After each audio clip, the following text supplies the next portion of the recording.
అందుకే మిత్రులారా, ఇది ప్రజాస్వామిక ప్రభుత్వం, ప్రజలు ఎన్నుకున్న ప్రభుత్వం కాబట్టి గద్దరన్న జయంతి వర్ధంతులను అధికారికంగా చెయ్యాలని ప్రభుత్వం నిర్ణయం తీసుకున్నది.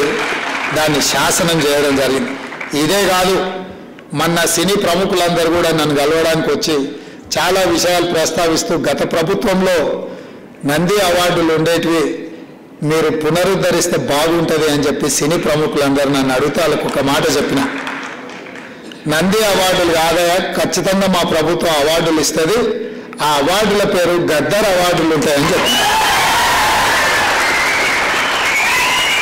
తెలంగాణ రాష్ట్రంలో కవులకు, కళాకారులకు, సినీ ప్రముఖులకు రాష్ట్ర ప్రభుత్వం తరఫున అధికారికంగా ఇచ్చే అవార్డులకు గద్దర్ అవార్డ్స్ అనే పేరు పెట్టి గద్దరన్నను గౌరవించుకున్నామని చెప్పి ఈ వేదిక మీద నుంచి చెప్తున్నా. ఇదే శాసనం, ఇదే జీవో అని చెప్పి, నా మాటనే జీవో.